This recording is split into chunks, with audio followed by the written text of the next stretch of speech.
وإن الشياطين ليوحون إلى أوليائهم ليجادلوكم وإن أطعتموهم إنكم لمشركون.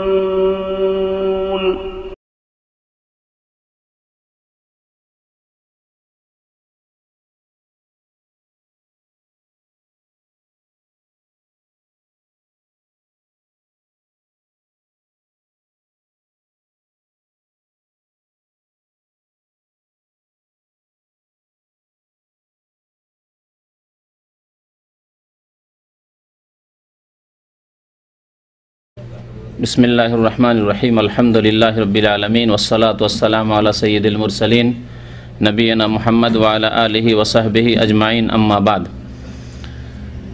আউযু বিল্লাহি মিনাশ শাইতানির রাজীম। বিসমিল্লাহির রহমানির রহিম। আলা ইন্না আউলিয়া আল্লাহি লা খাউফুন আলাইহিম ওয়া লা হুম ইয়াহজানুন আল্লাযীনা আমানু ওয়া কানু ইয়াত্তাকুন। মহান আল্লাহর সমস্ত প্রশংসা, দরুদ ও সালাম নাজিল হোক প্রিয় নবী মুহাম্মদ সাল্লাল্লাহু আলাইহি সাল্লামের উপর। আল্লাহুম্মা সাল্লি আলাইহি আল্লাহুম্মা বারিক আলাইহি। গত সপ্তাহে আপনাদের বলেছিলাম যে চরমোনাই সম্পর্কে আলোচনা করব আগামীতে। এই ওয়াদা পূরণ ইনশাআল্লাহ আরও এক সপ্তাহ পাছিয়ে দিয়ে আগামী সপ্তাহে পুরা হবে। তবে তার আগে আর একটি পীরের কিছু কথা, সব কথা না হলে, কারণ সব তথ্য আমাদের কাছে না পৌঁছলে সব তথ্য পেশ করতেও পারছি না।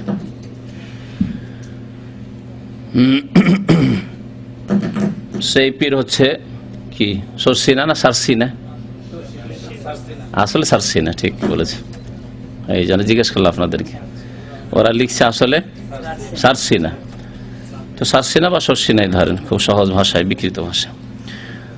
এ সরসিনা পীর ফুরফুরা, সরসিনা ফিরফুরা, তারা অতপ্রতভাবে জড়িত। কথা ঠিক আছে না? নেই, এটা সরসিনা ফুরফুরা অতপ্রতভাবে পশ্চিমবঙ্গের হুগলি জেলার ফুরফুরা, কলকাতার কাছাকাছি একটি ডিস্ট্রিক্ট আছে হুগলি, সেখানে একটি ফুরফুরা পীরদের আস্তানা আছে। ওই রকমই বাংলাদেশের বরিশালে, হ্যাঁ, সরসিনা, তাদের আস্তানা আছে। এই দুই পীরের ধর্মীয় সম্পর্ক অতপ্রতভাবে জড়িত। তাহলে যখনই তাদের কথাগুলি বলবো, এই কথাগুলি যেমন ফুরফুরাওয়ালাদের তেমনি সরসিনাওয়ালাদের। প্রথম কথা যে পীরতন্ত্র, সুফিবাদ ইসলামের নেই, এই কথাটি মুখস্থ করেন। যদি থাকতো ইসলামে, তাহলে আল্লাহ পাক কোরআনে একবারও কমপক্ষে উল্লেখ করতেন। কোরআনে আল্লাহ ঈমানের কথা উল্লেখ করেছেন, ইসলামের কথা উল্লেখ করেছেন, নামাজ সালাতের কথা উল্লেখ করেছেন, সিয়াম সম রোজার কথা উল্লেখ করেছেন, যাকাতের কথা উল্লেখ করেছেন, হিজাব পর্দার কথা উল্লেখ করেছেন, জেনা হারাম উল্লেখ করেছেন, খুন করা হারাম, কাতল ওয়ালা তাকতুলুন নাফসাল্লাতী হারামাল্লাহু ইল্লা বিল হক তা উল্লেখ করেছেন, সুদ হারাম, আল্লাহ রিবার কথা উল্লেখ করেছেন। তাহলে শরীয়তে ইতিবাচক এবং নেতিবাচক, যেগুলি করতে হবে আর যেগুলি করতে হবে না, যা করা ওয়াজিব, ফরজ, সুন্নাত, এসব কথাবার্তা যেগুলি, আর যেগুলি করা যাবে না, হারাম বা শরীয়ত বিরোধী কাজ, প্রায় কথাবার্তা কোরআনে কারিমে মওজুদ রয়েছে। সংক্ষিপ্ত আর বিস্তারিত রয়েছে নবী করিম সাল্লাল্লাহু আলাইহি ওয়াসাল্লামের হাদিসে। তাহলে এমন কিছু শরীয়তে নেই, ইসলামে নেই, যা কোরআনেও নেই, হাদিসেও নেই, আবার ইসলামে আছে। ঠিক কিনা? ইসলামে এমন কিছু নেই যা কোরআনেও নেই, হাদিসে নেই, তবু ইসলামে আছে, এমনটা নেই ইসলামে। অর্থাৎ যদি ইসলামে থাকে তাহলে তা অবশ্যই কোরআনে থাকবে, আর যদি কোরআনে না থাকে, এমন মাসলা হয়, হয়তো ছোটখাটো মাসলা, যে মাসলা কোরআনে কারিম উল্লেখিত হয়নি, তা কোথায় রয়েছে? নবী করিম সাল্লাল্লাহু আলাইহি ওয়াসাল্লামের হাদিসে রয়েছে, বা সংক্ষেপে ইশারা ইঙ্গিত রয়েছে, বিস্তারিত নেই তা কোরআনে কারিমে, তবে বিস্তারিত রয়েছে নবী করিম সাল্লাল্লাহু আলাইহি ওয়াসাল্লামের হাদিসে। এ কথা আপনাদেরকে ভালো করে মনে রাখতে হবে যে যা কোরআন হাদিসে নেই তা ইসলামে নেই। কোরআনে কারিমে পীরতন্ত্র নেই, যাকে তারা তাসাউফ বলে, বা সুফিয়াত বা সুফিইজম বলে। কোরআনে কারিমে এই শব্দ নেই। শব্দই নেই। মাসলা তো বিষয় তো থাকা দূরের কথা, বিষয় আলোচনা তো দূরের কথা, এই শব্দই নেই। 2 নম্বরে আছে নবী করিম সাল্লাল্লাহু আলাইহি ওয়াসাল্লামের হাদিসে যতগুলি মাসলা মাসাইলের কথা ইঙ্গিত করলাম, এছাড়াও বহু মাসলা মাসাইল যা কোরআন হাদিসে আছে তাই হচ্ছে শরীয়ত, এবং ইসলামে যা আছে তা কোরআন হাদিসে আছে। নবী করিম সাল্লাল্লাহু আলাইহি ওয়াসাল্লামের হাদিসেও এই তাসাউফ শব্দ নেই। নবী সাল্লাল্লাহু আলাইহি ওয়াসাল্লামের হাদিসেও তাসাউফ মানে পীরতন্ত্র, সুফিবাদ নেই, কোন হাদিসে নেই। তাহলে আসলো কোথা থেকে? আসলো মিন ওয়াহি শায়তান।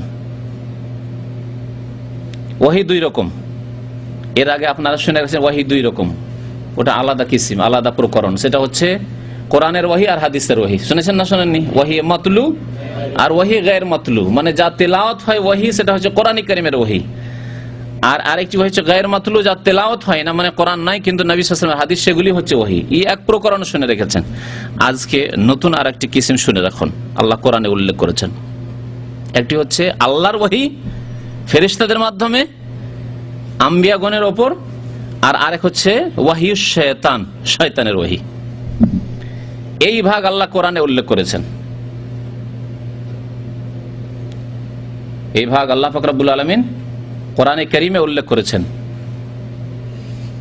ওয়া কাযালিকা আওহাইনা ইলাইকা রূহাম মিন আমরিনা মা কুনতা তাদরি মাল কিতাবু ওয়ালাল ঈমান ইন্না আওহাইনা ইলাইকা কামা আওহাইনা ইলা নূহি ওয়ান নাবিয়িনা মিন বাদিহি। এই আয়াতগুলিতে আল্লাহ পাক রব্বুল আলামিন নবী করিম সাল্লাল্লাহু আলাইহি ওয়াসাল্লামকে সম্বোধন করে বলছেন ওয়া কাযালিকা আওহাইনা ইলাইকা রূহাম মিন আমরিনা। এখানে রুহের তাফসীর মুফাসসিরিনগণ তাফসীরের কিতাবাদি পড়লে, তাফসীর ইবনে কাসির অন্যান্য তাফসীর পড়লে দেখবেন যে কোরআন কারীমকে এখানে রূহ বলে আখ্যায়িত করা হয়েছে। কোরআন কারীমের ভাষা, কোরআন কারীমে এখানে কোরআনুল কারীমকে রূহ বলে আখ্যায়িত করা হয়েছে। কোথাও জিবরাইল আলাইহিস সালামকে রূহ বলে আখ্যায়িত করা হয়েছে, আবার আত্মাকেও রূহ বলে আখ্যায়িত করা হয়েছে। তানাজ্জালুল মালায়েকাতু ওয়ার রূহ নাযালা বিহির রূহুল আমিন, সেই ওহী নিয়ে নাযিল হয়েছেন কে? রুহুল আমিন, জিবরাইল আলাইহিস সালাম। তাহলে রুহ জিবরাইল, রুহ কোরআন। তো আল্লাহ পাক বলছেন এইভাবেই অনুরূপ, ওয়া কাযালিকা আওহাইনা ইলাইকা, হে নবী আপনার কাছে ওহী করেছি, রূহাম মিন আমরিনা, আমার আদেশের রূহ অর্থাৎ কোরআন কারীম ওহী করেছি। মা কুনতা তাদরি মাল কিতাব ওয়ালাল ঈমান, হে নবী আপনি জানতেন না যে কিতাবই কি হয় আর ঈমানই কি হয়, ইসলাম কি হয়, দ্বীন কি হয়, হালাল কি হয়, হারাম কি হয়, জানতেন না আপনি। যদি আমি না ওয়াহি করতাম, এ ওয়াহি কার? ওয়াহিউল্লাহ, আল্লাহর ওয়াহি। আল্লাহ বলছে ইন্না আওহাইনা ইলাইকা, হে নবী আপনার উপর ওয়াহি করেছি, আমি আপনার দিকে ওয়াহি করেছি, প্রত্যাদেশ হয়েছে। কামা আওহাইনা ইলা নূহিন ওয়ান নাবিয়িনা মিন বাদিহি, যেমন নূহ আলাইহিস সালামের উপর ওয়াহি করেছি এবং তারপরে যত নবীগণ এসেছেন তাদের কাছে ওয়াহি করেছি। এই ওয়াহি কোন ওয়াহি? আল্লাহর ওয়াহি, ওয়াহিউল্লাহ। শয়তানের ওয়াহি, ওয়া ইন্না শায়াতিনা লা ইউহুনা ইলা আউলিয়াইহিম লিউজাদিলুকুম, কোরআন কারীমের আয়াত, হাফেজ ঠিক না? ওয়া ইন্না শায়াতিনা, নিশ্চয় শয়তানরা কি করে? জিন শয়তান, মানুষ শয়তান, জি মুশরিক শয়তান, ইবলিস শয়তান। ওয়া ইন্না শায়াতিনা লা ইউহুনা, তারা ওহী করে থাকে, জি ইঙ্গিত করে থাকে, কুমন্ত্রণা দিয়ে থাকে। এখানে ওয়াহি, আল্লাহ ওয়াহি শব্দ উল্লেখ করেছেন। এলা আউলিয়াহিম, তাদের ওলিদের কাছে। এরা ওলি, তাহলে আমাদের দেশের মানুষ আছে ওলি ওলি বলে, ওলিটা ঠিক আছে, ওলি উল্লাহ কথাটি ঠিক নেই। ওলি আউলিয়া পর্যন্ত ঠিক আছে। কার আউলিয়া? শয়তানের আউলিয়া। কারণ আল্লাহ বলছেন এলা আউলিয়াহিম, শয়তানের বন্ধুদের, আউলিয়াদের কাছে এই শয়তানরা ওয়াহি করে থাকে। লিউজাদিলুকুম, তোমাদের সাথে তারা তর্ক বিতর্ক করবে, বহস করবে, ঝগড়া করবে, বিবাদ সৃষ্টি করবে। ঈমান আর কুফরি আর শিরকের বিবাদ, দ্বন্দ্ব সৃষ্টি হবে। একদল কবর মাজার পূজা করবে, পীর পূজা, পীরকে কিবলা বানাবে, আর আরেক দল তাওহীদকে আঁকড়ে ধরবে, আর তাদের কাবাই হচ্ছে কিবলা। তাদের বিরুদ্ধে তারা ঝগড়া করবে, বিবাদ করবে তারা। লিউজাদিলুকুম, তারপর আল্লাহ বলছেন ওয়াইন আতাতুমুহুম, এদের কথা যদি শোনো, যারা শয়তানের ওলি, পীরকে কিবলা বানিয়ে ফেলেছে, তাদের কথা যদি শোনো, তাদের আনুগত্য করো, ইন্নাকুম লা মুশরিকুন, তাহলে তোমরা মুশরিক হয়ে যাবে। সুবহানাল্লাহ। মাঝে মাঝে এমন এমন আয়াত চলে আসে দিনের কথা বলতে গিয়ে, তখন আমি ওই আয়াত আমার স্মরণ হয়ে যায় যে ওয়ালা রাতবিন ওয়ালা ইয়াবিসিন ইল্লা ফি কিতাবিম মুবিন। ছোট কথা হোক, বড় কথা হোক, শুখা কথা হোক আর তাজা কথা হোক, শুকনো বস্তু হোক আর তাজা বস্তু হোক, কাঁচা বস্তু হোক, এই সুস্পষ্ট কিতাবে কোরআনে কারিমে মওজুদ রয়েছে, বিদ্যমান আছে, কিন্তু অতদূর পর্যন্ত আমাদের ব্রেন যায় না। অনেক সময় খেয়াল চলে সুবহানাল্লাহ, শয়তানের যে ওলি হয় আর শয়তান যে তাদেরকে ওহী করে, এই কথা দেখেন কোরআনে কারিমে মওজুদ আছে। তাহলে এই পীরতন্ত্র কোত্থেকে আসলো? যদি কোরআনের ওহী না হয়, ওহী মাতলুতেও নেই, ওহী গায়ত মাতলু হাদিসেও নেই, তাহলে কার ওহী? শয়তানের ওহী। ওয়া ইন্নাশ শায়াতিনা লা ইউহুনা ইলা আউলিয়াইহিম লিউজাদিলুকুম ওয়া ইন আতাতুমুহুম ইন্নাকুম লামুশরিকুন। সেসব ওহীর মধ্যে একটি হচ্ছে নাল শরীফের ওহী। নাল শরীফ দেখছেন ছবি, শুনেছেন বাংলাদেশে না শুনেননি? হ্যাঁ, নাল মানে জুতো, নবী সাল্লাল্লাহু আলাইহি ওয়াসাল্লামের জুতো, কি বলে, পাদুকা মোবারক, এতে লেখা আছে পাদুকা মোবারক। নবী সাল্লাল্লাহু আলাইহি ওয়াসাল্লামের জুতা না, জুতার ছবি, জুতোর ছবির এত বেশি ফজিলত, তাহলে নবী করিম সাল্লাল্লাহু আলাইহি ওয়াসাল্লামের তলোয়ারের কত ফজিলত হতে পারে? তার কেন নকশা করা হয়নি যে তলোয়ার দিয়ে তিনি জিহাদ করেছেন? নবী করিম সাল্লাল্লাহু আলাইহি ওয়াসাল্লামের নাল শরীফের নকশার যদি এত ফজিলত হয়, তো নবী করিম সাল্লাল্লাহু আলাইহি ওয়াসাল্লামের ছেলে মেয়েদের ছবির কত ফজিলত, হ্যাঁ, নাতিদের ছবির কত ফজিলত, হাসান হোসেনের ছবিরই কত ফজিলত। তাহলে মূর্তি পূজা আসলো না? আসলো না? আর হিন্দুদের পূজা তো এইসবই পূজা। হ্যাঁ, হিন্দুরা প্রত্যেক বস্তুর পূজা করে, তাদের থিওরি। দুনিয়ার এমন কোন বস্তু নেই তার পূজা করে না। তাদের থিওরি হচ্ছে যে প্রত্যেক বস্তুতে কিছু না কিছু ক্ষমতা আছে, কিছু না কিছু ক্ষমতা আছে, আর যখন ক্ষমতা আছে, ক্ষমতার উৎস, তখন তা পূজনীয়। এই থিওরি মাজারপন্থী পীরপন্থীদের মধ্যে চলে এসছে, এই নাল শরীফের পূজারীদের মধ্যে চলে এসছে। লিঙ্গের পূজা করে কি জন্য? বুঝছে, লিঙ্গ না হলে এইসবে জন্মিত নাকি? হিন্দুদের থিওরি। এই জন্য লিঙ্গ পূজা, এত মানুষ জন্মার উৎস হচ্ছে লিঙ্গ, সুতরাং লিঙ্গ পূজা আছে হিন্দু ধর্মে। আল্লাহু আকবার, আস্তাগফিরুল্লাহ ওয়া আতুবু ইলাইহি। ইঁদুর পূজা, আরে আপনার মতো লোক পাহাড় কেটে রাস্তা বানাইতে পারে না। হ্যাঁ, আজকাল টেকনিক্যালের যুগ না হয়তো, যদি প্রযুক্তির যুগ না হয়তো, বিজ্ঞানের যুগ, তাহলে পাহাড় কেটে রাস্তা হতো না। এই জন্য আজ 1400 বছর থেকে হয়নি, আজকাল সুড়ঙ্গ দেখছেন। কিন্তু ইঁদুর, আদম আলাইহিস সালামের যুগ থেকে ইঁদুর পাহাড় কেটে রাস্তা বানাইতে পারে। তাহলে ক্ষমতা হলো না ইঁদুরের? হিন্দু ধর্মে ইঁদুরের পূজা আছে, বাদরের পূজা আছে, হনুমানের পূজা আছে। জি, তো এইরকমই হচ্ছে নাল শরীফের পূজা। এত ফজিলত নাল শরীফের যে কোরআনে কারিমের ফজিলত অত শোনেননি।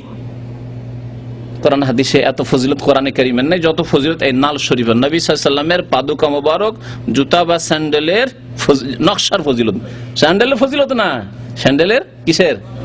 নকশার ফজিলত। নকশাটা দেখে রাখেন, এরকম স্যান্ডেল হয় নাকি আবার? হ্যাঁ,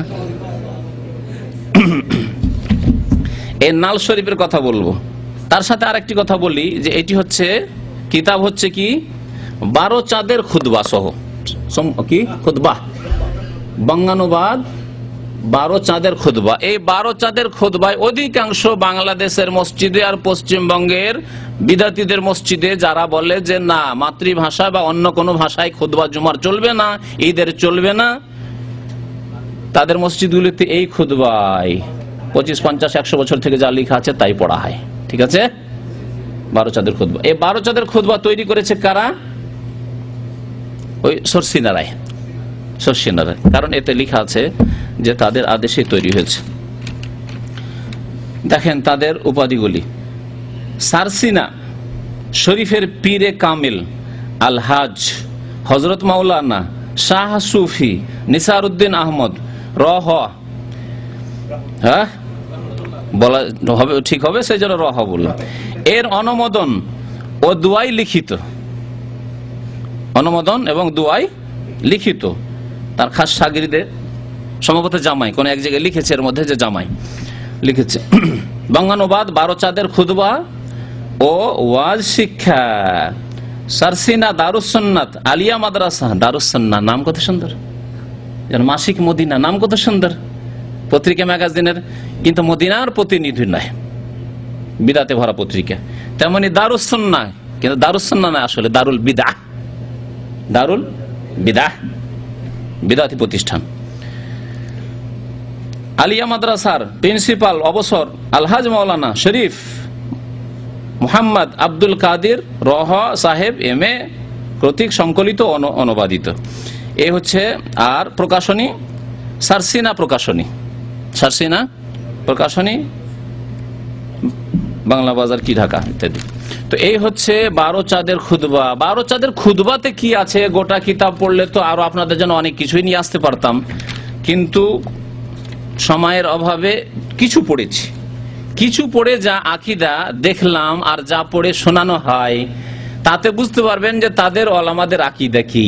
শর্ষিনার ওলামাদের, যাদেরকে হক্কানি পীর। আরেকটি কথা এখানে আরো বলে দিই, যে বাংলাদেশে বাঙালি সমাজে এক শ্রেণীর লোকেরা যারা পীরপন্থী, পীরপন্থী দুই প্রকার। এক হচ্ছে সব পীর, সবাই পীর কামেল, সব পীরই কামেল। এক শ্রেণীর লোকেরা আছে যে পীর সেই কামেল, তাই না? পীর মানে কামেল, আর পীর মানে হচ্ছে হক্কানি পীর। পীর মানে হক্কানি, দেওয়ানবাগীও হক্কানি, ওই সিলেটি ফুলতুলিও হক্কানি, আর আপনার আটরসিও হক্কানি, মাঝভান্ডারিও হক্কানি, আর শর্ষিনাও হক্কানি, আর চরমনাই হক্কানি, ফুরফুরাও হক্কানি, দেওবন্দির হক্কানি, আসাদ মাদানি হক্কানি। সব এক দল আছে এইরকম বাংলাদেশে, আছে না নাই? সব পীরই হক্কানি, পীর মানে হক্কানি, হক্কানি পীর।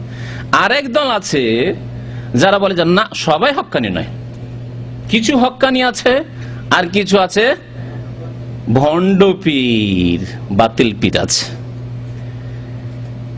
এই ভাগ যেসব লোকেরা করে থাকে, যেসব বিদাতপন্থীরা করে থাকে, তাদের ধারণা যে হক্কানি পীর হচ্ছে চরমনাই পীর, হক্কানি পীর হচ্ছে শর্ষিনা পীর, হক্কানি পীর হচ্ছে ফুরফুরা পীর, হ্যাঁ, হক্কানি পীর হচ্ছে দেওবন্দি পীরেরা, আসাদ মাদানি পীর, মহাজের মাক্কি পীর, এসব হচ্ছে হক্কানি পীর। আর ভণ্ড পীর আটরসি, মাইজভান্ডারি, দেওয়ানবাগী, ওগুলো ভণ্ড তাদের কাছে। কোরআন এবং হাদিসের আলোকে একটু আগে শুনলেন, আবার বারবার বলার দরকার নেই। হ্যাঁ, যখন কোরআনেও নেই, হাদিসেও নেই, ওয়াহি তাহলে কোত্থেকে এসছে? শয়তানের পক্ষে। ওয়াইন্না শায়াতিনা লায়ুহুনা ইলা আউলিয়াহিম, শয়তানের ওয়াহির মাধ্যমে এসেছে এই সুফিবাদ, পীরতন্ত্র। তাহলে শয়তানের ওয়াহি থেকে আসলে আবার হক্কানি কি করে হয়? তাহলে শয়তানকে দুই ভাগে ভাগ করতে হয়, যে কিছু শয়তান আছে খুব বদমাশ, ভণ্ড শয়তান, আর কিছু শয়তান আছে যারা ভালো পরামর্শ দিয়ে থাকে, ভালো ওয়াহি করে থাকে, ঠিক না? মানবেন এই ভাগ? ইবলিস শয়তানের চেলা কিছু আছে যে ভালো পরামর্শ দেয়, ভালো কাজ করে, তারা আমাদের খেদমত করে, সাহায্য সহযোগিতা করে, সৎ পরামর্শ দেয়, নামাজ পড়তে বলে। আর কিছু শয়তান আছে যারা বেনামাজি বানায়, শিরক কুফরি করায়, বিদআত করায়, গুনাহ করায়, পাপ করায়, ফিল্ম দেখায়। আবার কিছু শয়তান আছে ফিল্ম দেখতে নিষেধ করে, আছে নাকি? তো আল্লাহু আকবার।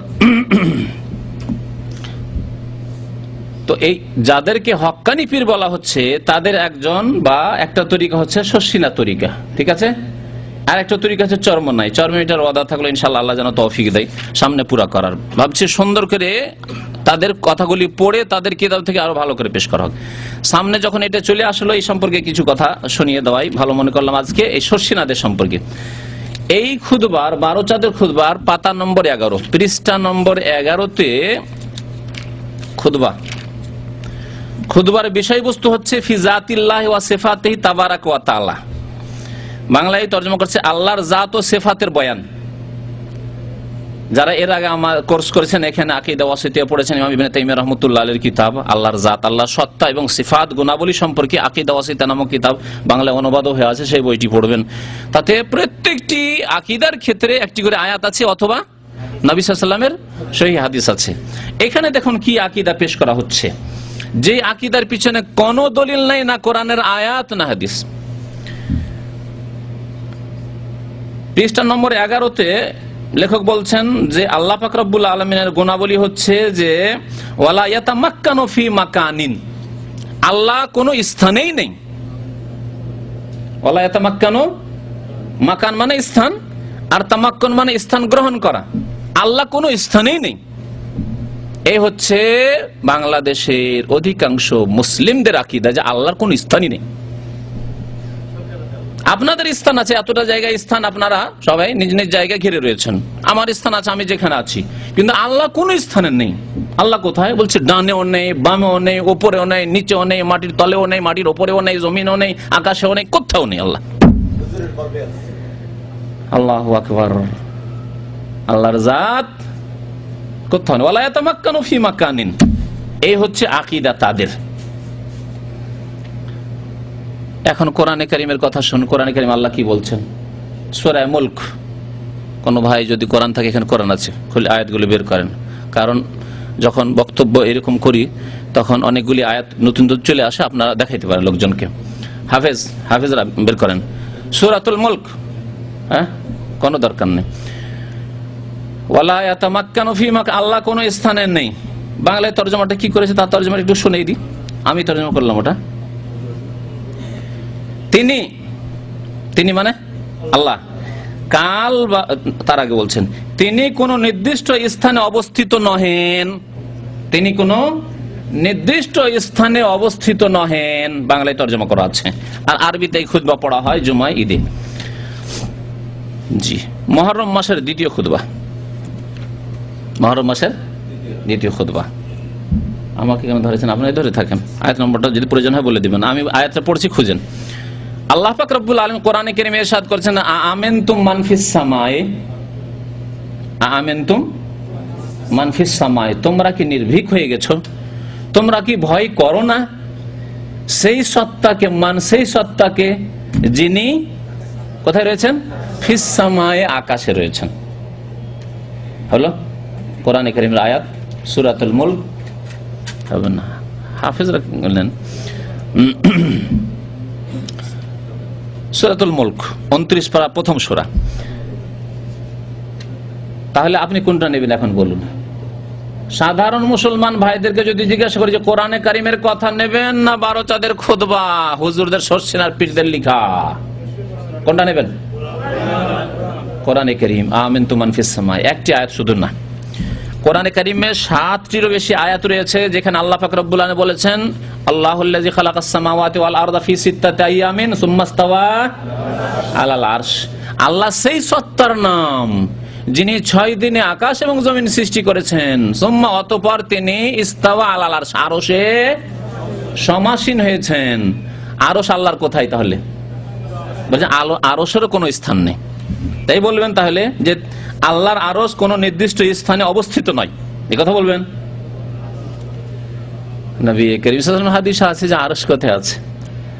7 আকাশের উপর আরশ আছে, কুরসি আছে।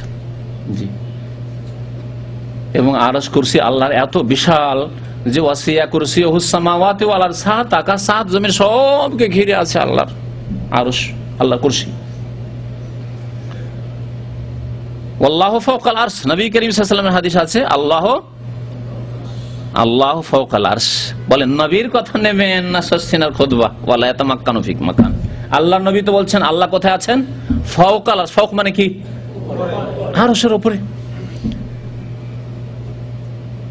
আমরা আল্লাহর নাম আসলে কারোর সাথে কোনো দ্বন্দ্ব হলে, তুই আমার উপর জুলুম করলি, এক আল্লাহ দেখছে, এক আল্লাহ দেখছে, ওই দিয়ে কেন ইশারা করেন? আরে শর্ষিনার ভক্তরাও ইশারা করে, ঝগড়া হইলো, কিছু হলে, কোনো কাজ কর্মে করে না? আল্লাহ আছে রে, আল্লাহ আছে, দেখছে, বলে না? কেন বলেন আল্লাহ আছে, আল্লাহ আছে, আল্লাহ আছে, আল্লাহ আছে, সব দিকে আছে, সব জায়গায় আছে, এরকম তো বলেন না কোনো পাগলে? তাহলে বোঝা গেল মানুষের ফিতরাত, নেচার, প্রকৃতি হচ্ছে যে আল্লাহ আমার উপরে, এটা হচ্ছে প্রকৃতি। আর ইসলাম হচ্ছে দ্বীনুল ফিতরা, কুল্লু মাউলুদিন ইউলাদু আলাল ফিতরা। আল্লাহ কোরআনে কারীমও দ্বীনকে, ইসলামকে ফিতরাত বলে, ফিতরাতাল্লাহিল্লাতী ফাতারান নাস আলাইহা।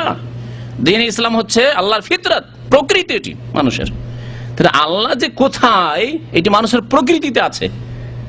এই জন্য সন্তান যখন মায়ের পেট থেকে ভূমিষ্ঠ হয়, এই ফিতরাত ইসলামের উপরই জন্ম নেয়।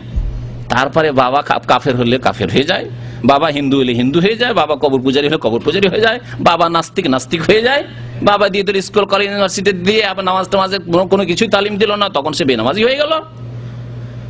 জি, নাহলে আসলে সে মুসলিম মানুষ। আমরা যখন দোয়া করি হাত উঠিয়ে, শুধু আমরাই দোয়া করি না, সসিনাওয়ালারাও করে, তারাও মোনাজাত করে। হাত উঠে যখন দোয়া করে তখন কি তাদের প্রকৃতিতে কি থাকে? আল্লাহ নিচের দিকে, আল্লাহ কোনো জায়গায় নয় না, মনটা উপর দিকে যাচ্ছে। মন উপর দিকে যায় না, ঊর্ধ্ব গগনে যায় না।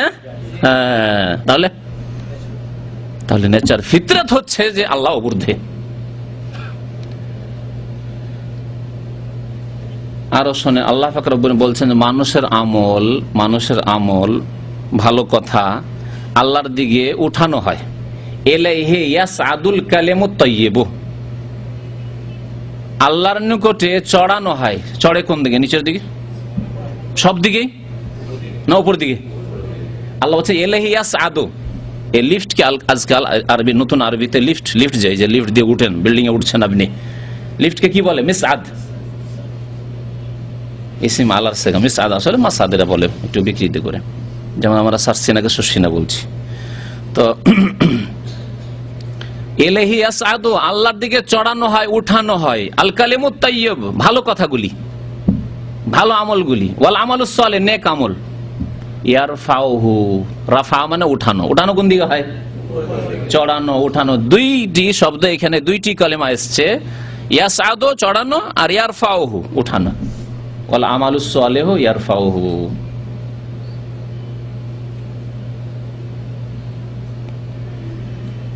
নবী করিম সাল্লাল্লাহু আলাইহি সাল্লাম বলছেন আমলের ক্ষেত্রে যে তুরাজুল আমালু ইলাল্লাহ, আল্লাহর দিকে উঠানো হয়, পেশ করানো হয় সপ্তাহে 2 দিন, সোমবার আর বৃহস্পতিবার। তাহলে আল্লাহ পাক রব্বুল আলামিন ওপর দিকে আছেন, আল্লাহ পাক রব্বুল আলামিন ওপর দিকে আছেন, আরশের উপর সমাসীন আছেন, আকাশের উপরে আছেন, এসব প্রমাণিত হলো। এছাড়াও বহু দলিল রয়েছে। নবী সাল্লাল্লাহু আলাইহি ওয়াসাল্লামের হাদিস, মুসলিম শরীফের হাদিস, একটি মহিলাকে নবী করিম সাল্লাল্লাহু আলাইহি ওয়াসাল্লাম জিজ্ঞেস করলেন। কি জিজ্ঞেস করেছিলেন বলেন? আইন আল্লাহ, আল্লাহ কোথায়? আল্লাহ কোথায়? তখন সেই মাই জবাব দিয়েছিল ফিস সামাই, আকাশে। কোরআনের আয়াত মেলান ওখানে, সূরা মুলকের আমিনতুম মান ফিস সামাই। আর দেখেন নবীর এই হাদিস ফিস সামাই, ওই মেয়ে বলল, দাসী, কোন এক লোকের অন্য লোকের দাসী, সে স্বাধীন করার জন্য পরামর্শ নিতে এসেছে। নবী সাল্লাল্লাহু আলাইহি ওয়াসাল্লাম পরীক্ষা করলেন যে এই দাসীটি মুসলিম না গায়র মুসলিম, মুসলিম না কাফের।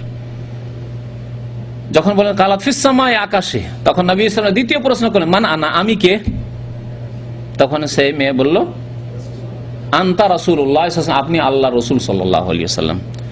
এই দুইটি প্রশ্ন করে নবী করিম বললেন যে আতে খাফাইন্নাহা মুমিনা, তার মনিবকে বললেন যে তুমি একে স্বাধীন করে দাও, মুক্ত করে দাও, কারণ এ হচ্ছে ঈমানদার মুমিনা। তাহলে ঈমানের জন্য জানতে হবে, ঈমানের শর্ত হচ্ছে জানতে হবে যে আল্লাহ কোথায়, এবং সহি জানতে হবে।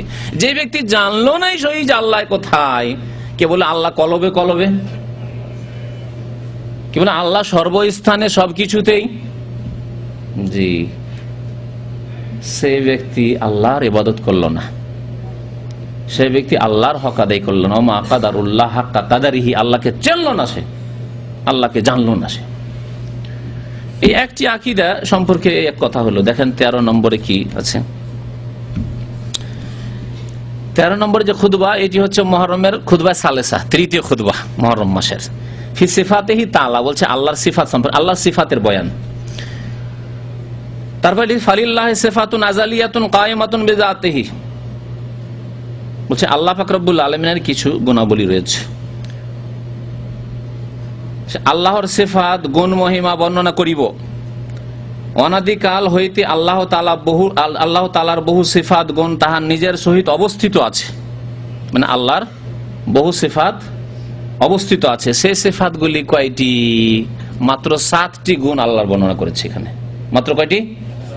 7টি গুণ বর্ণনা করেছে। এই মতবাদ আল্লাহর মাত্র 7টি গুণ আছে আর বাকি অন্য গুণ নেই, এই মতবাদ হচ্ছে আশআরী মতবাদ, আর এই মতবাদ হচ্ছে মাতুরিদি মতবাদ। জি,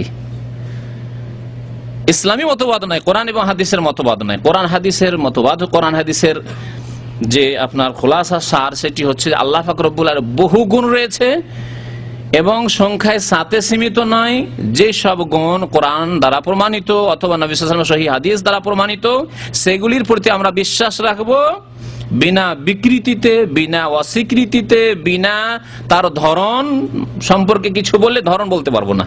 কিন্তু আল্লাহর গুণ বলা হয়েছে কোরআনে অথবা হাদিসে, আল্লাহর কথায় অথবা নবী সাল্লাল্লাহু আলাইহি ওয়াসাল্লামের কথায়, সুতরাং আমরা তাতে কি করব? ঈমান নিয়ে আসবো, বিশ্বাস করব। এই হচ্ছে আহলে সুন্নাত ওয়াল জামাতের আকীদা।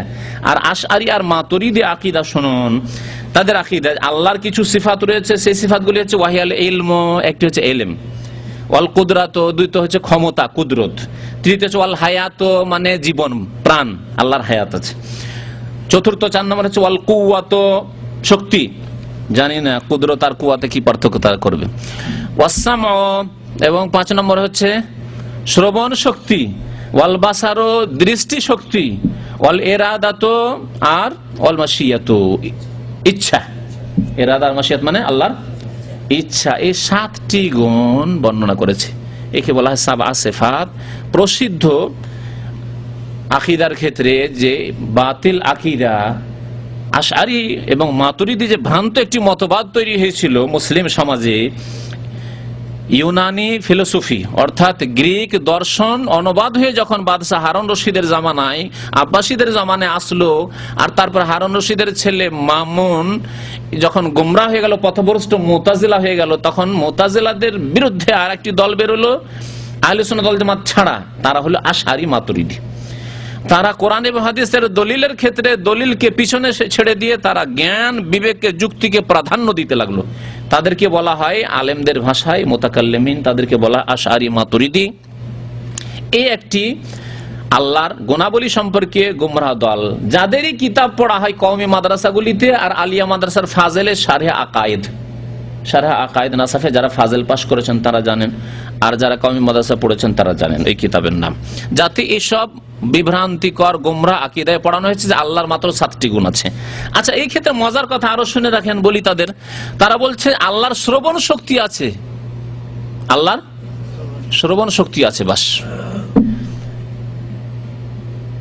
এটা তো মেনে নেওয়া যায়, কারণ কোরআনে হাদিসে উযুন শব্দ নেই, কান আল্লাহর আছে এই কথা নেই, সেটা বলবো না, ওটা আমরা বলবো না, চুপ থাকবো। যদি কেউ জিজ্ঞাসা করে আল্লাহ শোনেন, কান আছে কিনা, বলতে পারবো না, আমরা জানি না, কারণ কোরআন এবং হাদিসে উযুন শব্দ ব্যবহার হয়নি।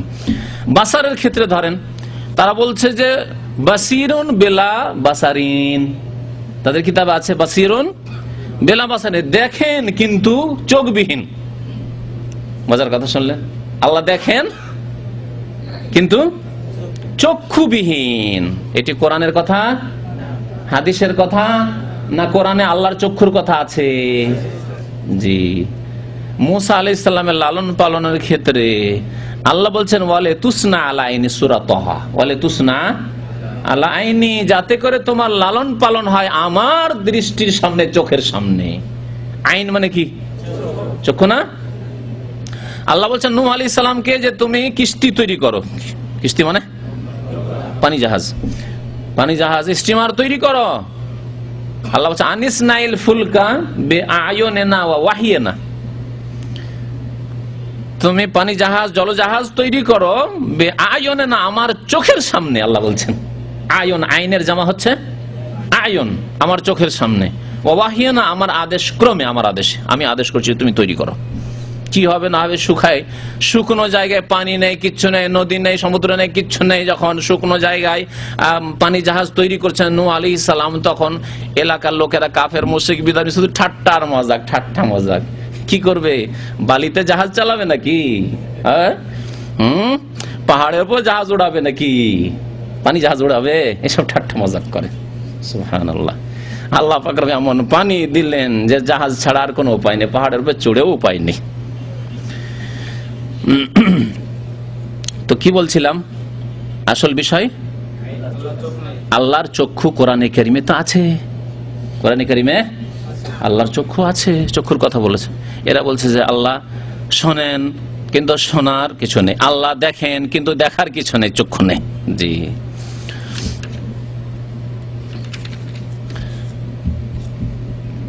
তারপর আর একটি কথা, তার ইসলাম বিরোধী আকীদা বুঝতে পারলেন কিনা এই খুতবায়?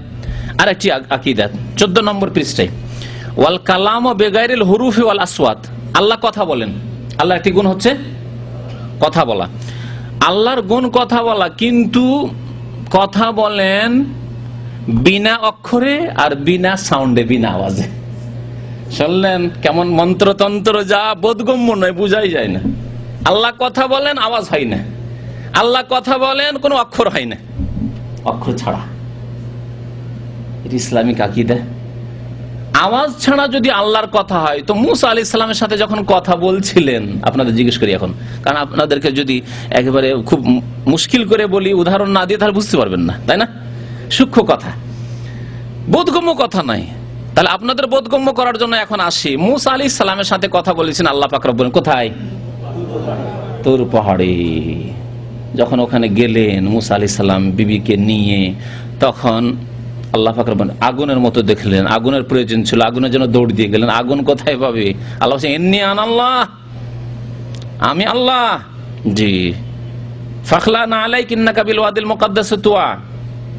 তারপরে আল্লাহ পাক রব্বুল কথা বলছেন তার সাথে, এসব কথাবার্তা বলছেন। মুসা আলাইহিস শুনতে পাচ্ছেন না? পাচ্ছেন না? শুনতে পাচ্ছেন। আল্লাহ পাক রব্বুল আলামিনের কাছে আরেকবার যখন তাওরাত নিতে গেলেন, তো আল্লাহ পাক রব্বুল আলামিন কথা বলছেন, মুসা আলাইহিস সালাম শুনছেন, ঠিক না? আচ্ছা, কোরআনে কারিমে আরো ঘটনা আছে মুসা আলাইহিস সালামের কথা বলার। এবার আল্লাহকে দেখতে চাইলেন। মুসা আলাইহিস সালাম কি বলেন? রব্বি আরিনি আনজুর ইলাইক, আল্লাহ তোমাকে দেখতে চাই। আল্লাহ বলছেন লান তারানি, আমাকে দেখতে পারবেন না। তাহলে কথা শুনছেন, যদি আওয়াজ না থাকে তো কেমন করে বুঝছেন যে আল্লাহ কথা বলছেন? এতে ওই হিন্দুদের এক মন্দিরে ছাপিয়ে রেখেছে, রামায়ণ সামনে করে রেখেছে, কাশীর মন্দিরে।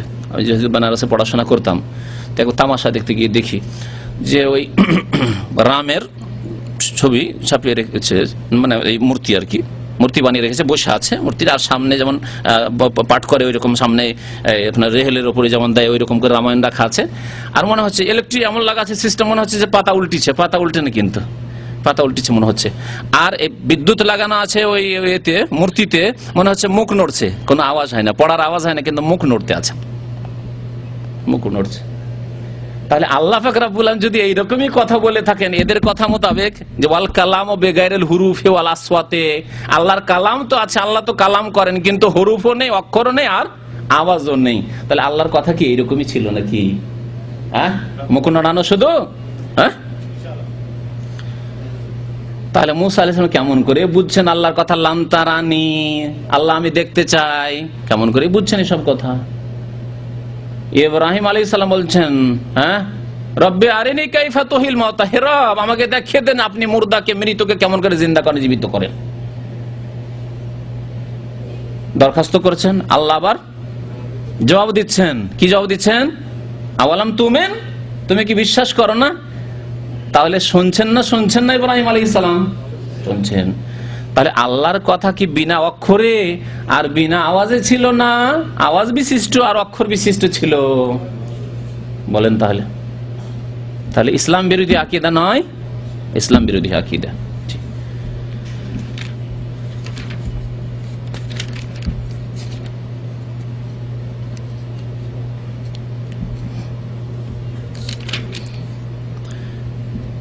বিশ নম্বর পৃষ্ঠায় লিখছে অনেক ভ্রান্ত আকীদা আছে, তার মধ্যে একটি আকীদা লিখছে ওয়াল ঈমানু লা ইয়াজিদু ওয়া লা ইয়ানকুসু, ঈমান বাড়েও না আর কমেও না। শুনলেন?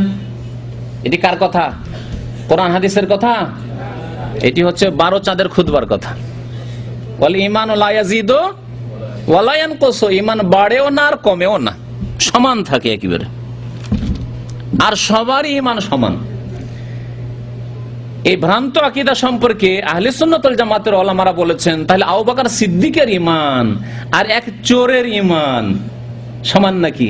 মুসলমান চোর, মুসলমান বেশ্যা, মুসলমান লম্পট, মুসলমান ফাসিক, আর আবু বকর সিদ্দিক, উমর ফারুক, ওসমান, 1,24,000 সাহাবায়ে কেরাম, উলামায়ে কেরাম, সিদ্দিকিন, সালেহিন, শুহাদা, সবার ঈমান সমান নাকি? তাহলে যখন বাড়েও না কমে না, একই অবস্থায় থাকে, তাহলে ঈমান তাহলে সবারই সমান। মানবেন এই কথা যে আপনার ঈমান আবু বকরের মতো? মা আয়েশার মতো, মা ফাতেমার মতো? জি, নিজেই মানবেন না, কিন্তু তারা মানে আপনাদের মুরব্বীরা, শশিনার ভক্ত যেসব ভাইরা, তারা শোনেন ওয়াল ঈমানু লা ইয়াজিদু ওয়া লা ইয়ানকুসু। এই তো যুক্তি তো আপনারা মেনে নিলেন। এখন কোরআনের দলিল বলি। বেশ কয়েকটি আয়াত রয়েছে। ইমাম বুখারী রাহমাতুল্লাহ আলাইহি কিতাবুল ঈমান, ঈমানের অধ্যায়, বুখারীর তরজমা বাংলা নিয়ে দেখবেন ঈমানের অধ্যায়ে প্রায় 6-7টি আয়াত ইমাম বুখারী রাহমাতুল্লাহ আলাইহি নিয়ে এসেছেন। তার দুই একটি আয়াত আপনাদেরকে শোনে। আল্লাহ পাক রব্বুল বলছেন সূরা আনফালের প্রথম দিকেই, ইন্নামাল মুমিনুনা আল্লাযীনা ইযা যুকিরাল্লাহ ওয়াজিলাত কুলুবুহুম ওয়া ইযা তুলিয়াত আলাইহিম আয়াতুহু যাদাতহুম ঈমানা। মুমিন তো সত্যিকার তারা, ইযা যুকিরাল্লাহ, যখন আল্লাহর কথা আলোচনা করা হয়, আল্লাহর দ্বীনের কথা শোনানো হয়, আল্লাহ রসুলের কথা শোনানো হয়, ইসলামের কথা শোনানো হয়, তখন কি হয়? ওয়াজিলাত কুলুবুহুম, তাদের অন্তর ভয়ে, আল্লাহর ভয়ে কেঁপে ওঠে। ওয়া ইযা তুলিয়াত আলাইহিম আয়াতুহু, আর কোরআনের আয়াত তেলাওয়াত করে, তরজমা তাফসীর করে যদি বোঝানো হয়, তো কি হয়? যাদাতহুম ঈমানা, তাদের ঈমান জিয়াদা হয়ে যায়, বৃদ্ধি পেয়ে যায়। বুঝলেন? ঈমান কি হয়ে যায়? যাদাতহুম, জিয়াদা মানে কি? বৃদ্ধি পাওয়া, বেড়ে যায়। তাহলে যে জিনিস বাড়ে তা কমে কি কমে না? অটোমেটিক। দুনিয়ার মধ্যে যা বাড়ে তা কমে। নদীর পানি বেড়েছে, তার মানে কখনো কম ছিল, কমবে, ঠিক না? কখনো কম বেড়েছে মানে কখনো কম ছিল। বন্যার পানি কমেছে মানে কখনো বেশি ছিল। তাহলে তো যা কমে তাই বাড়ে, যা বাড়ে তাই কমে। আল্লাহ ঈমান বেশি হওয়ার কথা বলেছেন কোরআনের তেলাওয়াত শুনলে, কোরআনের ওয়াজ শুনলে, ইসলামের কথা শুনলে, আল্লাহ রসুলের কথা শুনলে। যাদাতহু ঈমানা, আইয়ুকুম যাদাতহু হাযিহি ঈমানা, এখানে আল্লাহ ঈমান জিয়াদা, ঈমান বাড়ার কথা বলেছেন আল্লাহ পাক রব্বুল আলামিন। ফাআম্মাল্লাযীনা আমানু ফাযাদাতহুম ঈমানা, জি, যারা মুমিন তাদের ঈমান বেড়ে যায়। ঈমান বাড়ে নেকির কাজ বেশি বেশি করলে, আর ঈমান কমে গুনার কাজ করলে। আপনিও মুমিন, আপনার ভাইও মুমিন, আপনি নামাজ পড়তে গেলেন, আপনার ঈমান বেড়ে গেল, জামাত ধরে নামাজ পড়লেন। আরেকজন নামাজ পড়লো কিন্তু জামাতে নামাজ পড়লো না, পরে একটু পরে পড়লো, খেলাটা দেখে নি, তারপরে ঈমান কমে গেল। তাহলে নেক আমল করলে ঈমান বাড়ে, আর গুনাহ করলে ঈমান কমে। এটি হচ্ছে আহলে সুন্নাত ওয়াল জামাতের আকীদা। কিন্তু এই হচ্ছে ভুল আকীদা, ভ্রান্ত আকীদা, যে ঈমান বাড়েও না কমেও না, সবার ঈমান সমান। এখন নাল শরীফে আসেন, সময় যে নেই, নাল শরীফ কেমন করে আপনাদেরকে শোনাবো।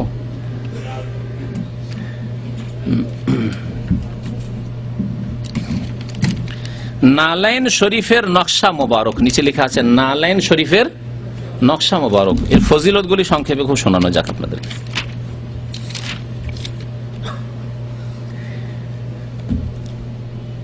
উপদেশ দিচ্ছে আপনাদেরকে, বাংলাদেশের মানুষদেরকে, ভারতের আপনার ওই ফুরফুরার অনুসারীদেরকে, ভক্তদেরকে উপদেশ দিচ্ছে, নসিহত করছে ইমাম সাহেবদেরকে, খতিবদেরকে। শোনেন, শ্রদ্ধেয় ইমাম সাহেবগণ, আপনারা অবশ্যই হুজুর পাক সাল্লাল্লাহু আলাইহি সাল্লামের নালাইন শরীফের ফজিলত সম্পর্কে অবগত আছেন। কোরআনে আছে, হাদিসে আছে যে নালাইন শরীফের নকশার ফজিলত বলে, নকশার ফজিলত বলে কোরআন হাদিস আছে। তারপরে বলছে অবগত আছেন। আমরা এই খুতবার শেষে নালাইন শরীফের ফজিলত সম্পর্কে বর্ণনা দিয়েছি এবং প্রথম দিকে নালাইন শরীফের নকশা মোবারকও দিয়েছি। ওই যে নকশা মোবারক যেটা দেখালাম, ঠিক আছে না? আচ্ছা, এই এখন নসিহত আপনাদেরকে উপদেশ দেওয়া হচ্ছে। এ নালাইন শরীফের ফজিলত সম্পর্কে মুসল্লিদেরকে ওয়াজ করে অবগত করার জন্য আপনাদের খেদমতে অনুরোধ রহিল। কোরআনের ফজিলতের জন্য, কোরআনের ফজিলত বয়ানের জন্য অনুরোধ করা হয়নি, নামাজের গুরুত্ব ফজিলতের জন্য অনুরোধ করা হয়নি, কালেমা লা ইলাহা ইল্লাল্লাহর গুরুত্ব শুনলেন, ফজিলত, তার জন্য অনুরোধ করা হয়নি। বুঝতে পারছেন? রোজা, হজ, যাকাত, সাদকা এসবের জন্য, মাতা পিতার সেবা, এর জন্য নসিহত করার অনুরোধ করা হয়নি। কিন্তু নালাইন শরীফের ফজিলত বর্ণনা করার জন্য আপনাদের খেদমতে অনুরোধ রহিল। নালাইন শরীফ পৃথক ভাবেও আমরা প্রকাশ করেছি, নালাইন শরীফের নামে কিতাবও প্রকাশ করেছি, যাতে করে মাশাআল্লাহ ফজিলত ভালো করে জানতে পারেন।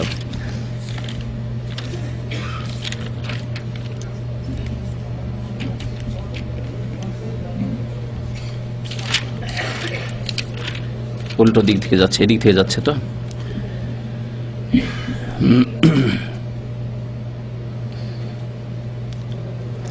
নালাইন শরীফের ফজিলত শোনেন, না কোরআন না হাদিস, না কোরআন না হাদিস, না ইমাম আবু হানিফার উক্তি, আচ্ছা ঠিক আছে, মেনে নিন বাংলাদেশের লোকেরা আহলে হাদিস, পশ্চিমবঙ্গের লোকেরা মুসলমান বেশিরভাগ আহলে হাদিস, সুতরাং এটা মেনে নিতাম যে ঠিক আছে আপনাদের হানাফি মযহাবে আছে ইমাম আবু হানিফা রহমতুল্লাহ আলাইহি নালাইনের ফজিলত বলেছেন, আর আপনারা হানাফি সেজন্য নালাইনের আপনারা পূজা করছেন। মেনে নিতাম যে ঠিক আছে আপনাদের মযহাবে আছে। আছে কি ইমাম আবু হানিফার উক্তি তো আছে, কোরআনেও নেই, হাদিসেও নেই, হানাফি মযহাবে নেই, তো আসলে কোত্থেকে রে ভাই? আপনি নিজেকে হানাফি বলছেন, হানাফি মতেও নেই। আপনি বলছেন রসুলের উম্মত, রসুলের হাদিসে নেই। আপনি আল্লাহর বান্দা বলছেন, আল্লাহর কিতাব কোরআনে কারীমে নেই। তো আছে কোথায় তাহলে? এখন শুনেন আছে কোথায়, তাদের ভাষায় শুনেন। এই নালাইন শরীফের সম্পর্কে হচ্ছে উহার ওসিলায় বহু বুজুর্গ লোক বহু প্রকার সফলতা লাভ করিয়াছেন, প্র্যাকটিক্যালি সফলতা লাভ করেছেন। জি, শয়তানের খেলা, যখন নালের নকশার পূজা শুরু করেছে শয়তান কিছু লাভ দেখিয়ে দিয়েছে। ছেলে অসুস্থ ছিল, আর নাল মোবারক ব্যবহার করতে হবে কেমন করে, সেখানে আসবে, মাথায় লাগাবেন, চোখে মুখে লাগাবেন, যেমন কাবা শরীফে গিয়ে অনেকে করে না মুলতাজিমের কাছে, হ্যাঁ, তো এইরকম করবেন। এসব যখন করেছে এই নকশার পূজারীরা, তখন আল্লাহ তাকে আরো গুমরাহ করার জন্য ভালো করে দিয়েছে চার ছেলেকে। বা হয়তো অভাবী ছিল, শয়তান এমন সাহায্য করেছে যাতে সে সুখী হয়ে গেছে, হয়তো দুনিয়ার ক্ষেত্রে আপাতত কিছু লাভ হাসিল হয়ে গেছে, অনেক ফল পেয়ে গেছে নালাইন শরীফের। এইভাবে শয়তানের গুমরাহির শিকার হয়েছে এরা। আর একটি কথা এখানে বলি যে এই শর্ষিনা, যাদেরকে হক্কানি পীর বলা হয়ে থাকে, এই শর্ষিনা এরা ভারত উপমহাদেশ, ভারত, বাংলাদেশ, পাকিস্তানের তরিকতগুলি সম্পর্কে এর আগে কয়েকদিন আলোচনাতে বলেছি যে 5টি দল, হানাফিরা 5 দলে ভাগ হয়েছে, তাই না? তার মধ্যে একটি দল হচ্ছে দেওবন্দি, আরেকটি হচ্ছে বেরলভী। দেওবন্দি আর বেরলভীতে এত কম দল, অথচ এরাও নিজেকে হানাফি বলে, হ্যাঁ, আর এরাও বলে মযহাবে আমরা হানাফি। এরাও বলে যে আমাদের মধ্যে 4 তরিকা আছে, নকশবন্দি, চিশতি, কাদেরি, সাহারওয়ার্দী। দেওবন্দিরাও বলে, আর বেরলভীরাও বলে যে নকশবন্দি, সাহারওয়ার্দী, চিশতি, কাদেরি এগুলি তরিকা আমাদের মধ্যে আছে। এতগুলি সব ক্ষেত্রে এক থাকা সত্ত্বেও এমন তুমুল লড়াই তাদের মধ্যে যে দেওবন্দিরা বেরলভীদেরকে কাফের বলেছে, আর বেরলভীরা দেওবন্দিদেরকে কাফের বলেছে। এমন পর্যন্ত তাদের ফতোয়া, বেরলভীদের আহমদ রেজা খানের ফতোয়া, যে আহমদ রেজা খানের ছাত্রের কিতাব থেকে বলছি, আহমদ রেজা খানের এক ছাত্র রয়েছে, তার কিতাবের নাম হচ্ছে জা আল হক। কিতাবের নাম কত সুন্দর, বাতিলপন্থীদের লেবেল খুব সুন্দর, কিন্তু জা আল হক কিতাবের নাম। ওই কিতাবে লিখেছে দেওবন্দ, বেরলভীরা লিখছে দেওবন্দ সম্পর্কে, দেও মানে হচ্ছে জিন, আর বন্দ মানে হচ্ছে বান্দা। তাহলে দেওবন্দিরা বেরলভীদের নিকটে কার বান্দা? শয়তানের বান্দা। এত দূর পর্যন্ত আখ্যায়িত করেছে আশরাফ আলী থানভী, মাহমুদুল্লাহ হাসান, হোসেন আহমদ মাদানী, আনোয়ার শাহ কাশ্মীরি, আর কাসেম নানতভী, এই সমস্ত করে মুফতি শাফি, আর আপনার সাবির আহমদ ওসমানী, সমস্ত দেওবন্দি আমাদেরকে তারা বলেছে দেওবন্দ, তোমরা হচ্ছে শয়তানের বান্দা। এই কিতাবের প্রথম দিকে আছে, কথা বুঝতে পারছেন? এটা হচ্ছে, আমরা বলছি না, এটি কার কথা? বেরলভীদের কথা। শর্ষিনার পীরের তরিকা হচ্ছে এক আজব লীলার তরিকা। তাতে একদিকে দেওবন্দীদের প্রশংসা করছে, আর আরেকদিকে আবার বেরলভীদের প্রশংসা করছে। বেরলভীরা যারা দেওবন্দীকে কাফের বলছে তাদেরও প্রশংসা করছে, আর দেওবন্দী যারা বেরলভীকে কাফের বলছে, মুশরিক বলছে কবর পূজারীদেরকে, তাদেরও প্রশংসা করছে। দেওবন্দীদের শীর্ষস্থানীয় নেতাদের মধ্যে বা লেখকদের মধ্যে একজন হচ্ছেন হাকিমুল উম্মত, তার নাম কি? আশরাফ আলী থানভী। আর বেরলভীদের শীর্ষস্থানীয় নেতা, তাদের ইমাম হচ্ছে আহমদ রেজা খান বেরেলভী, বেরেলি শহরের একজন তাদের কবর পূজারী আলেম। শর্ষিনার পীররা কি লিখছে দেখেন, লিখছে আহমদ রেজা খান সম্পর্কে, এই জন্য আমি ইমামুল মিল্লাত মাওলানা আহমদ রেজা খান বেরেলভী প্রণীত বিরাট গ্রন্থ আল আতায়া নবিয়া হইতে নকশার সঠিক পরিমাপ এবং অপরিবর্ণিত নাইলু শেফা হইতে সাদা সিদে ভাবটি গ্রহণ করিয়াছি। মানে এই নকশাটি নিয়েছি কার কিতাব থেকে? কার কিতাব থেকে? শুধু আহমদ রেজা বলেনি, আমিও তো আহমদ রেজা বলছি। আহমদ রেজা নাম বলতে তো মুশরিকের নাম বলছি, আমরা গান্ধীর নাম বলছি, আমরা আপনার কার্ল মার্কসের নাম বলছি, লেনিনের নাম বলছি, তো আহমদ রেজা খানের নাম বললে তো কোনো অসুবিধা নেই। কিন্তু বলছেটা কি? ইমামুল মিল্লাত। মিল্লাত মানে কি? মুসলিম জাতি, মুসলিম উম্মাহ। মুসলিম উম্মার ইমাম কাকে বানিয়ে দিল? আহমদ রেজা খানকে। যে আহমদ রেজা খান তার ছাত্ররা বলছে দেওবন্দ, মানে শয়তানের বান্দা এরা। আরো বলেছে সেই কিতাবে যে আশরাফ আলী থানভী কাফির है আর जो उसके কুফর में शक करे, যদি সন্দেহ জারি এত বড় হাকিমুল উম্মাত আর এত কিতাবের লেখক তিনি, তার নাম আমরা আদবের সাথে নিয়ে আর তিনি কাফির কি করে হইতে পারেন না। जो शक करे वो भी काफिर है। সন্দেহ করলে তোমার জন্য বিপদ, সন্দেহ করলে ঈমান যাবে। তাহলে সরসিনার তরিকা দেখতে পেলেন কেমন? মারাজাল বাহরাইন, দুই দরিয়ার সঙ্গম হয়ে গেছে। হ্যাঁ, গঙ্গা যমুনা বা পদ্মা যমুনা একসাথে এসে মিলে গেছে, পদ্মার যমুনা একসাথে এসে মিলে গেছে। কবর পূজারী, খালেস কবর পূজারী দল হচ্ছে বেরেলভি তারা, আর আধা কবর পূজারী দেওবন্দি। তাদের কবরই ভাববেন না যে মাশাআল্লাহ আহলে সুন্নাত, না, তাদের সম্পর্কে আলোচনা করেছি, শুনে দেখবেন। আর তাদের কি তামাশা, আল্লাহ তাদেরকে তো লুকিয়ে লুকিয়ে কবর মাজার ভক্ত তারাও, কিন্তু তারা লুকিয়ে লুকিয়ে করে, সাধারণ লোককে দেখায় না। তারা তাদের বুজুর্গানি দিনের মধ্যে ওই সব কবর ভক্তি আছে, মাজার ভক্তি আছে। আর এরা একবার খোলাখুলি যেটা করবো ফুটফাট সামনাসামনি করবো। কেন লুকিয়ে লুকিয়ে করবো তোমাদের মতো? দেববন্দীদেরকে তারা বলছে আমরা লুকিয়ে লুকিয়ে কেন করবো? তোমরা লুকিয়ে লুকিয়ে করছো, আমরা যেটা করছি সেটা সামনাসামনি করবো।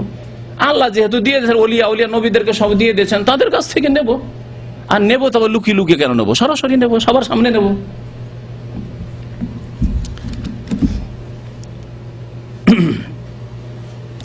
নালেন শরীফের ফজিলত এখন শোনায়। আল্লামা মুহাদ্দিস হাফেজ তিলমে সাই লিখেছে, তিলমে সানি আসলে এক বিদাতি ছিল, তার কথা বলছে। তদিও ফলহুল মাতালে কিতাবে লিখেছেন, কিতাব এমন কিতাব যে কিতাবের নাম ওলামারা শুনেইনি, না কোরআন, না হাদিস, না হাদিসের সারহা ব্যাখ্যা, না তফসির, কিছু না। বিদাতি কিতাব লিখছে, এই নকশা শরীফের উপকারিতা দিবালোকের মতো প্রকাশ। নকশা শরীফের এমন ফজিলত, যেই ফজিলত কোরআনেও নেই, হাদিসেও নেই, কিন্তু তারপরেও দিবালোকের মতো প্রকাশ। কোরআনের বহু মসলা আছে দিবালোকের মতো মানুষ জানে না, হালাল হারামের অনেক মসলা আছে দিবালোকের মতো মানুষ জানে না। আর নালাইন শরীফের নকশার ফজিলত দিবালোকের মতো প্রকাশ। বুঝছেন না দিবালোকের মতো প্রকাশ মানে? যেমন দিন, এখন দিন চলছে, কেউ কি রাত বলবে? তেমনি দিনের মতো একবার স্পষ্ট। আবু জাফর বলেন, খুঁজেন আবু জাফরকে, খুঁজতে থাকেন আপনি। আবু জাফরকে আমি এক তালেবে ইলমকে এই নকশা শরীফ তৈয়ার করিয়া দিয়েছিলাম। সে একদিন আমার নিকট আসিয়া বলিল যে সে পূর্ববর্তী রাত্রে ওই নকশা শরীফ দ্বারা আশ্চর্য বরকত লাভ করিয়াছে। তাহার স্ত্রী হঠাৎ কঠিন বেদনা রোগে আক্রান্ত হইয়া মৃত্যুর দুয়ারে উপস্থিত হইয়াছিল।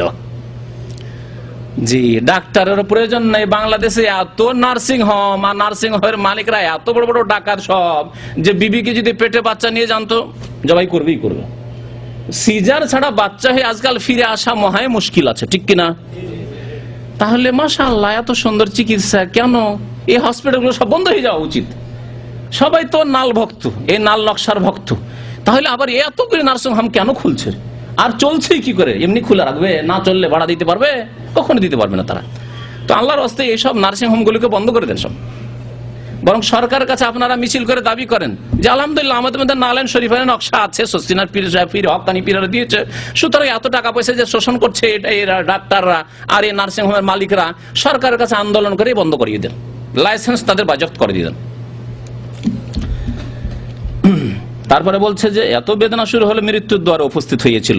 তখন সে ওই নকশা শরীফ তদীয় স্ত্রীর বেদনা স্থলে রাখিয়া, খোদা নকশাকে বেদনা স্থলে রাখিয়া, বুঝলেন, খোদা পাকের নিকট মোনাজাত করিয়াছিল যে খোদা যেন মেহরবানি করিয়া নাল মুবারক মালিক অর্থাৎ হুজুর সাল্লাল্লাহু আলাইহি সাল্লামের বরকত প্রদর্শন করেন। আল্লাহ পাক তখনই ওই বেদনা দূর করিয়া দিলেন।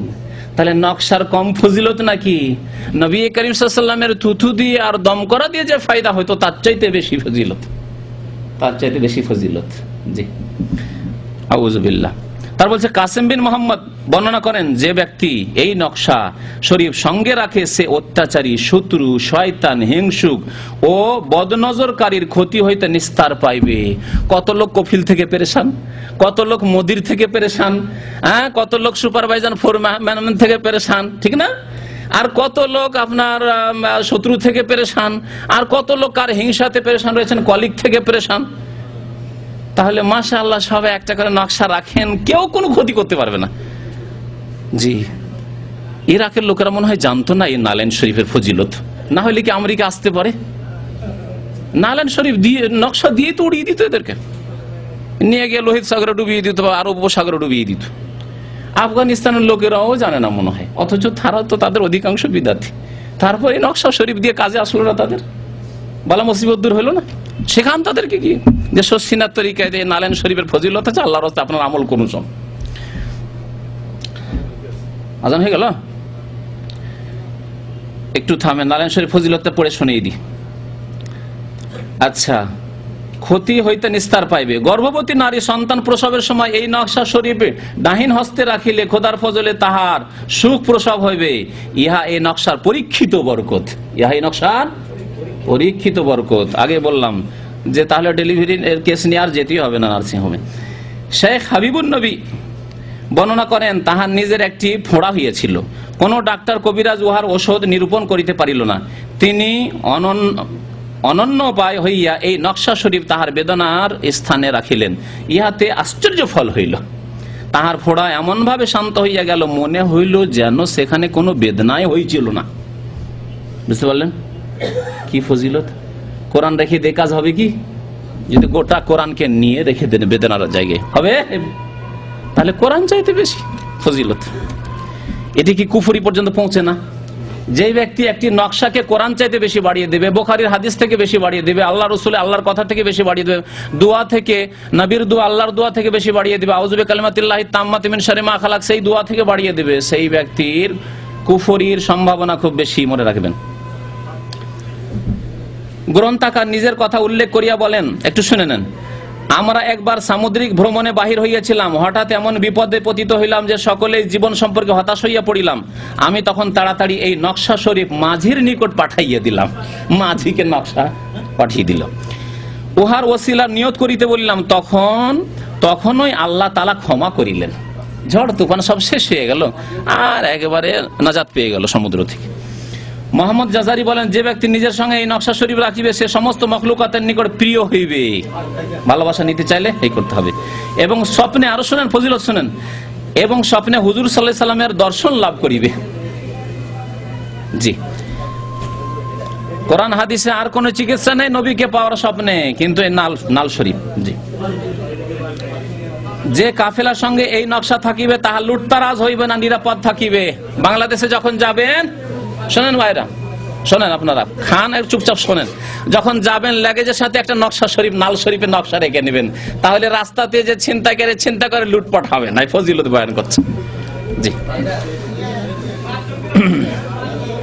আরো শোনার কথা বলেন না।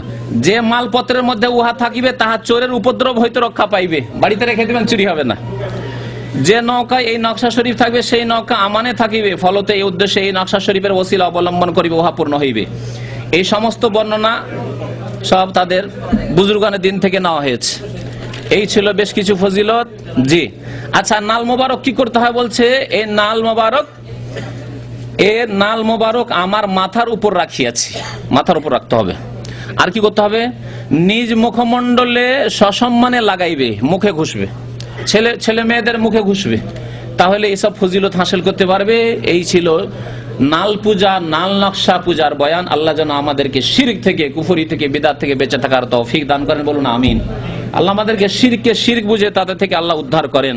আল্লাহ আমাদেরকে একমাত্র তার ইবাদত বন্দেগী করার তৌফিক যেন দান করেন, আমিন। সাল্লাল্লাহু আলা নবিয়িনা মুহাম্মদ ওয়া আলা আলিহি ওয়া সাহবিহি আজমাইন। মসজিদ নাই যে মসজিদে কিতাব নাই? হ্যাঁ, নালের ছবিটা নিয়েছেন? নাল শরীফ, শুধু নাল বললে বেয়াদবি হয়ে যাবে।